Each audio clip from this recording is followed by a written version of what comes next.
Sobat Kairos yang dikasihi Tuhan Yesus, renungan kita hari ini diambil dari kitab 1 Yohanes pasal yang ketiga ayat 18 berbunyi demikian. Anak-anakku, marilah kita mengasihi bukan dengan perkataan atau lidah, tetapi dengan perbuatan dan dalam kebenaran. Sobat Kairos yang kekasih, berbicara mengenai cinta kasih tentunya bukanlah hal baru dalam kehidupan kita, apalagi sebagai orang Kristen.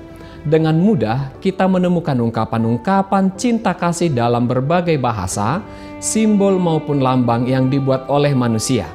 Misalnya saja dengan gaya berfoto yang kekinian, membuat jari dalam bentuk hati dengan memakai ungkapan Korea sarangeo yang berarti aku mencintaimu.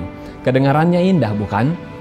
Hari ini firman Tuhan mengajar kita kembali dengan penegasan yang sangat jelas, yakni kasih, perbuatan, kebenaran. Ketiga hal ini menjadi satu kesatuan, sebagaimana iman, pengharapan, dan kasih menjadi satu kesatuan yang utuh. Dengan jelas dikatakan bahwa kasih adalah tindakan aktif yang disertai dan didasarkan pada kebenaran. Kasih bukanlah sekedar perkataan yang menghibur atau perasaan-perasaan hati. Kasih adalah tindakan nyata yang dapat dirasakan oleh pihak lain secara nyata. Ada keuntungan nyata yang diterima oleh orang lain dalam rupa pemberian. Itulah sebabnya dikatakan kasih. Kasih berarti memberi. Jika seseorang berkata, aku mengasihimu kepada pihak lain, berarti dia memberi sesuatu kepada pihak lain. Ada tangan yang terulur menjangkau orang tersebut. Yang berikut bahwa kasih itu di dalam kebenaran. Artinya, kasih yang dilakukan oleh seseorang adalah kasih yang didasarkan pada satu kebenaran ilahi, yakni mengandung kehidupan. Kasih itu tidak menipu, tidak melemahkan. Kasih tidak mematahkan harapan orang untuk berkembang menuju kesempurnaannya. Kasih tidak bersifat manipulatif untuk menyenangkan ego dari pemberi, melainkan memang menolong orang yang menerima. Ini adalah ciri kasih yang dinyatakan oleh Allah. Tindakan kasih Allah yang sangat nyata dalam Kristus Yesus adalah hidup yang kekal bagi orang percaya. Dalam tindakan kasihnya, tidak serta-merta ia selalu menyanjung, memuji, atau mengiyakan tindakan manusia. Dalam tindakan kasihnya, ia juga menghukum dosa kesalahan, supaya manusia hidup dalam kebenaran Allah, bukan dalam tipuan iblis. Kasih itu bukanlah sebuah pilihan opsional yang dapat dilakukan ataupun boleh juga tidak dilakukan.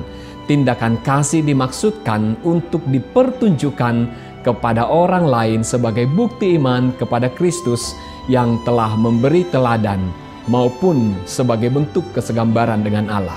Artinya memang harus dilakukan. Pada ayat sebelumnya disebutkan bahwa mereka yang mempunyai harta duniawi janganlah menutup pintu hatinya bagi mereka yang menderita kekurangan. Artinya orang Kristen diajarkan untuk melakukan kasih dalam setiap kesempatan. Maka dengan demikian, kasih itu adalah tanda hidup dan iman kita berada di jalan yang benar.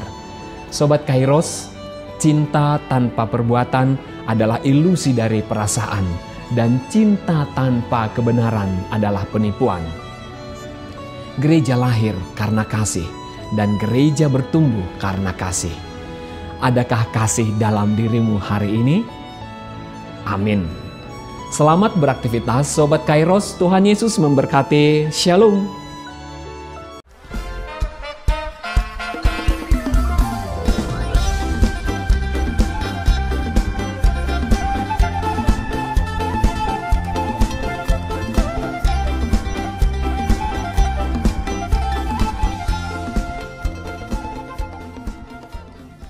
Tahun ini merupakan tahun yang bernuansa kesatuan hati bagi seluruh gereja HKBP. Kita telah menetapkan orientasi pelayanan tahun 2022 sebagai tahun kesehatian di bawah terang tema sehati, sepikir dalam satu kasih, satu jiwa, dan satu tujuan. Dari Filipi 2 ayat 2. Dan subtema mewujudkan kesehatian dan kesetiakawanan bagi gereja, masyarakat, dan bangsa. Panitia Tahun Kesehatian HKBP Distrik 8 DKI Jakarta telah ditetapkan menjadi organ pelayanan dalam mewujudkan persekutuan, kesaksian, dan pelayanan yang semuanya diikat dalam satu kasih, satu jiwa, dan satu tujuan. Kesatuan hati dalam persekutuan, kesatuan hati dalam kesaksian, kesatuan hati dalam pelayanan bukan hanya membina soliditas internal semata, namun juga menyangkut relasi, hubungan yang baik dengan dunia luar kita.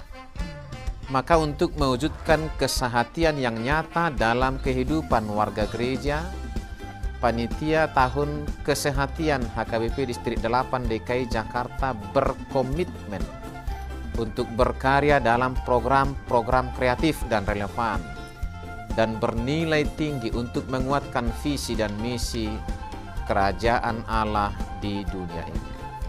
Kami mengajak seluruh elemen gereja, baik pelayan penuh waktu, pelayan takbisan dan non-takbisan, serta seluruh jemaat dan para pemerhati lintas denominasi, mari bersama-sama mendukung dan mensukseskan seluruh program-program pelayanan yang telah ditetapkan, baik dalam doa, daya, dan dana.